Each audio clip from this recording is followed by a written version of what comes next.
came from a corporate world. The last position I had as a CEO in Dubai. So I teach entrepreneurship. Now the question here, I wanted to cover what entrepreneurs are facing and the challenges that faces entrepreneurship actually in the UAE. And this is more specific in the market of the United Arab Emirates. Now the market of the United Arab Emirates is pretty much actually is an emerging market. They support entrepreneurs. The question is here to you all. Let's make it a little bit interactive, if that's okay with you. Can we teach entrepreneurship?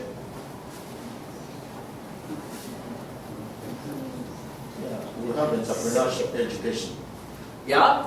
Yes. A lot of universities, they have an entrepreneurship course. I mean, can you teach people to be entrepreneurs? No.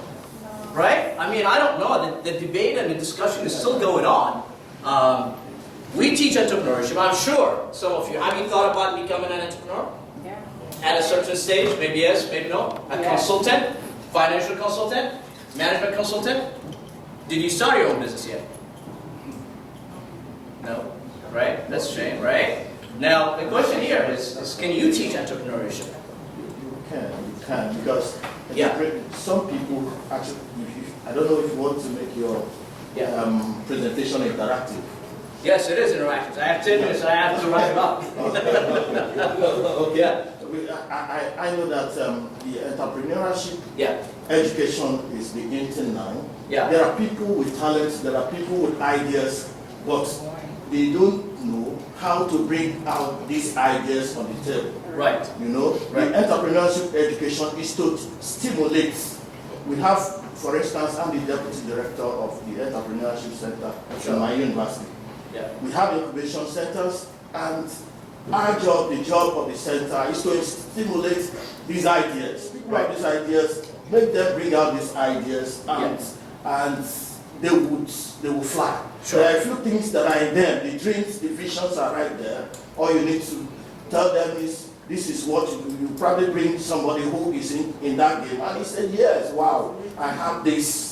Very I have impressive. this in me.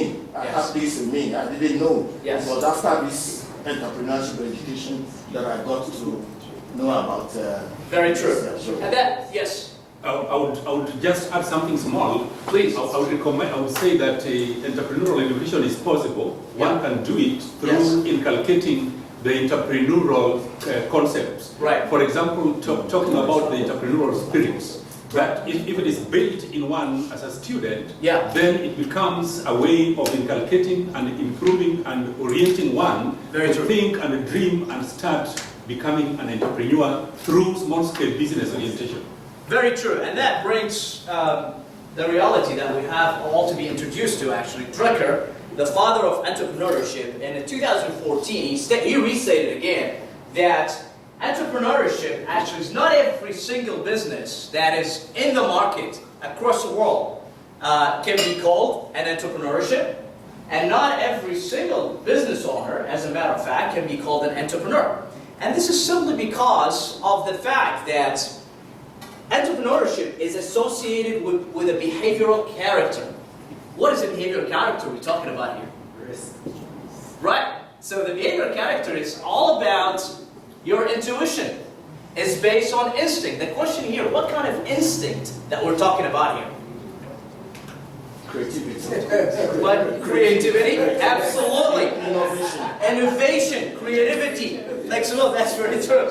Right, very interesting. I'll add that actually to the research. So the reality here is that the behavioral character is associated with the innovation character itself. So bear in mind, a lot of people mistakenly say that entrepreneurs, they should have the economic instinct.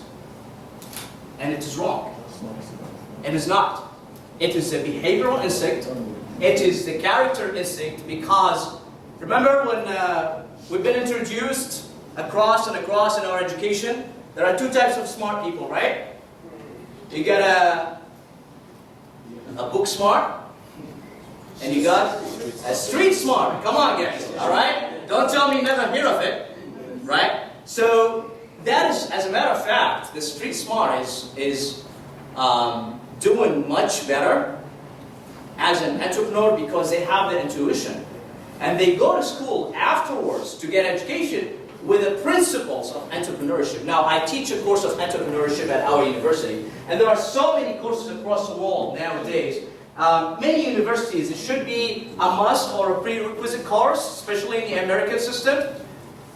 The problem is, we did not tell them that entrepreneurship is an intuition that you have to follow your passion. I got a lot of students are interested in so many projects, but they do not know how to pursue that. Now, the research here, the focus here is what I wanted to focus on is the way it's conducted. It was a face-to-face interview with banks. It was correspondence via emails. It was phone calls, surveys, and what I have realized actually is there are certain criteria I wanted to know how the market of the UAE is supporting entrepreneurs. Now, the whole country is saying that we're supporting entrepreneurs. There are over 40 free zones. The free zones, the concept of free zone, there are two types of businesses they have, which is the land, it is the LLC, and then the other one is a free zone. The free zone is a freehold ownership, 100%. You, as an expat, because the population of the UAE is about 7 million or something, and then it is the local United Arab Emirates, the Emiratis, are about a million and so, and the rest is all expatriates coming from different parts of the world. So they came with a model of over 40 free zones. You can come in and open your own business. In the past, if you needed to open a business, you come into the country and you need to find a local sponsor, and the local sponsor will own 51% of your own business, and the rest is 49 is yours. So now what happens if your business gonna thrive? The 51 can come in and say, you know, I have the right to vote and take your own business. That's Easy. what happened to Oracle. Right? The person who started Oracle. At Oracle, right? Yeah. So it's very easy. Now, to encourage entrepreneurship, they opened the free zone, freehold, 100% ownership. You can come in and everybody, you can do it right now. You don't have to be a resident in the country. Now, the only thing is that what I realized, you go to the bank, you open your own license, easy process, fine, you pay your money, you get your license, now you're a business owner. I don't know if you're an entrepreneur, I have to be careful here, right? But you're a business owner. The only thing is that these are the requirements they ask, from a trade license to the Chamber of Commerce, memorandum of agreement or association, tenancy contract if you have a location, passport copy and original, Emirates ID copy and original, visa page copy and original, alright? Bank statement of 3 months, your own personal bank statement if you don't have a business. As a matter of fact, what that tells me, how much the country supports entrepreneurship. Now, this looks an impossible mission, as a matter of fact, because all of these documents, one document is missing. Good luck to you in opening an account. And the problem is, you cannot go, let's say you're a consultant, you want to do a management consultant, financial consultant, fine. But the problem is, you cannot go to the country or any business in the country and say, I have this business, I need my payment, this is $5,000, they need a bank account associated with it. And if you don't have a bank account associated in the country, good luck in getting your own money. Right? Now, the minimum and maximum balance you have to open your business, this is in UAE dirham, which is 15,000 to 500, and I get a figure to you here, it's between $4,000 minimum to have to put it in an account, all the way to 14,000. Depends from bank to bank, although there is a central bank, but each bank operates separately. Now, in order for you actually, the minimum balance you have to maintain. So the previous was, the money you have is an opening for your account. Now, the minimum balance you have to maintain, it's between 15,000 dirham to 500,000 dirhams, which tells you here, in figures in dollars, is $4,000 all the way to $50,000. Alright? That's you have to keep in the account. Alright? Now, what happens if you don't keep that money in the account? Alright? You're going to get charged financial, so monthly charges. And the monthly charges ranges between 150 to 100 to 1,500, which is all the way to $400. The minimum is $42, that's monthly. If you keep it below, now imagine this is that you have to pay the bank every month. All right? You can imagine this. Now, the process itself, unfortunately, to open a bank account is 2 stages. Stage 1, 5 to 10 days. You submit all the documents. Remember in the slide number 1? You give all the money to, or before you give the money, 5 to 10 days. The only thing about these 5 to 10 days, you don't know what's going on. You fill in a pile of papers, and you ask a question. What is going on with my account? How am I going to do it? What is going on? It's like, oh, we have our procedures, we have our policy, we're going to get back to you. And meaning what? You went to one bank, and that one bank, as a matter of fact, is holding you and waiting and waiting and waiting for no reason. You don't know what's going on. And then finally, bam, the rejection. You go to the second bank, the rejection will show in the system that you've been rejected from one bank. Now tell me how much support that you're going to get. Now, added to the fact here, opening a business account in the UAE, the stages basically, sometimes the turnover, you need to have between this figure in UAE dirhams, 100,000 to 5 million. HSBC Bank, for example, doesn't want you to open a business account unless you have $100,000 turnover. All right. Now this figure can go. I apologize. All the way to 1.4 million, your turnover. Starting with 27,000. This is the minimum if you're lucky with a certain bank. So you see how much support in the entrepreneurship, right? So I came up with a model eventually from opening requirement to investment value to minimum balance, monthly service fees, time frame, and turnover. Unfortunately, although the country is supporting and saying we're supporting entrepreneurship, they have what is called SMEs, which is small, medium enterprises, which is on the rise all over the world. But unfortunately, the SMEs is only for locals, the national of the country. They support them completely, not to the expect. So, in other words, there is a capitalism going on, directly and indirectly, without telling you. So you want to open your business, come into the country, but make sure to bring in your own money within that range, and you will remember me. And I will be more than happy to help you. Hopefully this little information can help you. If there is any question, I'm happy to answer. Thank you, Al. Yes, thank you very much. Help him, he's come a long way to visit with us in New York. So let's have some commentary.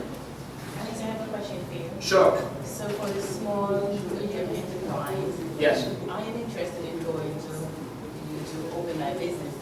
Do I still need that citizen from the country to help me open that business, even though I'm getting I bring my money in? Right. So I still need Yeah. 51%. Yes. So basically, the small medium enterprises, it's dedicated by the government itself. It is dedicated to locals of the country, who are the nationals, the Emiratis. Okay?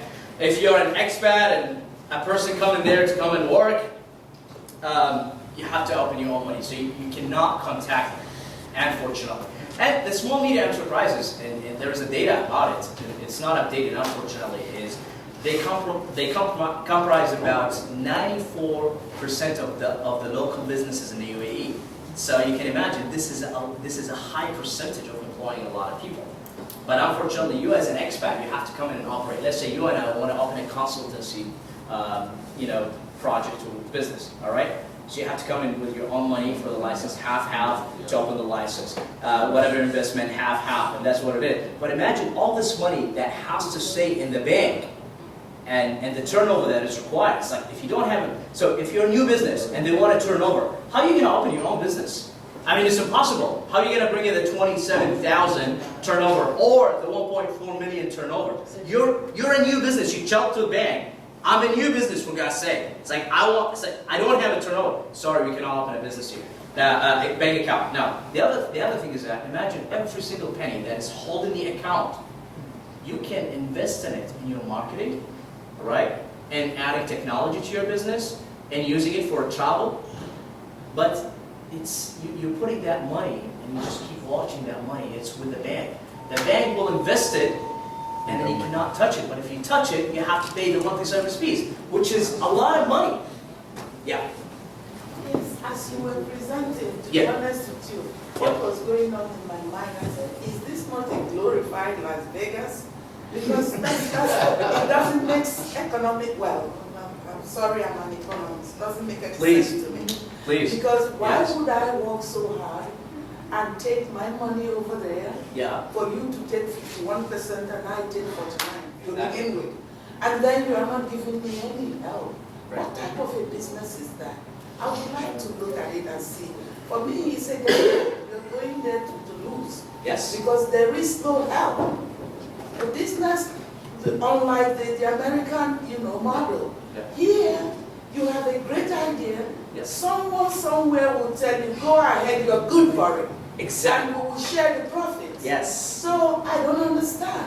I would like to please understand what Yeah. that type of, what is going on in UAE. Now, Because it to, doesn't make sense. yeah, to piggyback on the 51 and 49. So it used to be in the past, 51, which is the local owner, 49, which is you as an LLC. So now they try to encourage more investment and more people to come in the country and open businesses. So they said, let's open a free zone area, which is free zones now, over 40 of them in the whole country. Now, these free zones allows you and entitles you 100% ownership. What you say that makes total sense. What is the support here? Now, I have an idea. I need somebody to come in and support me. Now, you only get this SMEs that supports locals and fund them completely, and then they will refund the money, or maybe they don't refund the money. I have no idea because you don't know exactly what's going on. Now, what happens if you're an expat and you want to do an idea? Now, they say, for example, we got a service similar to Uber, which is called Careem, and similar to Lyft as well. It was sold to Uber recently in about over $14 million recently. Now, we have Soup.com. It was acquired by Amazon for millions of dollars. Now, based on that model, they said, well, wait a second. Businesses like these started. So the potential of people coming and open their own businesses with their own investment without us supporting them, it's possible. These are two business models that happened recently. But what are you saying? Let's say you and I, or everybody here in the room, want to open a business in the UAE and say, well, look, it's a point for us. We want to just go there. We want to open a business. It's a new country. It's an emerging market. I want to make my own way. I will stay here. I don't need the residency. You don't need the residency. In the past, you needed to have a residence in the country. Now, you don't need it. In the past, you needed to have an NOC, which is non-objection certificate, if you were working. All right, and there's a couple of interests. If you're employed by a firm, you cannot open your own business. You have to be separate, like resign and open your own new business. Now, you can open your own business. No need for NOC, which is non-objection certificate. But the problem, it makes no sense. That means what? You're working here, you're investing in it here. Now, you want to open a license in San Diego, California. It's $35. You can open your own business and run it from your home. LLC, 800 flat fees. Okay, that's in California. I used to have my 2 licenses, and I pay 800, all right? And then whatever profits that you're making out of it is just you report it. Itemized deductions, and that's it, done, right? It's a flat, and there are incubators that support you, right? And I worked with incubators in San Diego, which, as an economist, it really, what you're saying, it makes total sense, which is still a lot of ambiguity in the market. It's like how much you're supporting expats in the country. You know, you're an innovator. You're a person who's passionate about opening a business. Maybe you have a unique idea, but how much support are you going to get? 0. So taking it a little further. So you've taken 51% of my money. Yeah. And I'm left As an LLC, yes, and I'm left with 49. Mm-hmm. What if I lose and my business goes bankrupt? So I'm leaving UAE empty-handed. Is that what you're telling me? The loss is on you. The local owner, he will be the 51 as a name partner without investing. So you pay him certain fees, used to be in the past. Like you have a partner, I find her as a local person, she's going to sponsor me, okay? She has 51, but she does not contribute to the, it's not necessarily she contributes to the business. I can have her as a name to sponsor me in the past, right? And it's still going on, by the way. If you want a land, so it's called the land certificate, land license, okay? But if you don't want that, you want 100% ownership, go to the free zone. But it costs you about $7,000, $8,000 to open it, just to get a license.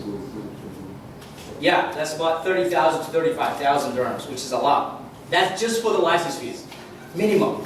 That's the minimum. And I think there's no guarantee that you're going to be getting through. So my take on this is, if you don't have millions like Amazon or some other big company to go into the AU, so The it UAE. doesn't make sense. Well, they still say, we encourage investment, we encourage young entrepreneurs, all right? But if the bank doesn't support you to open an account, for example, this is a simple issue. Like, let's say you have the money, and the bank doesn't support you to open a business. How are you gonna operate your own business? It makes no sense. Like, as an economist, as a person who's passionate, it makes no sense to me. That's why I wanted to dig in deeper here. And then the next one will be just like I'll dig in deeper in this study more and more. And then, you know, it's like your contribution to this field will add up to what am I going to do? It's like all of these. That's why I wanted to record it. So in order for me actually to have this feedback and then probably improve on it. So yeah, hopefully you guys get some good information about. Thank you, Al. Yes, no problem. Thank you. Appreciate it.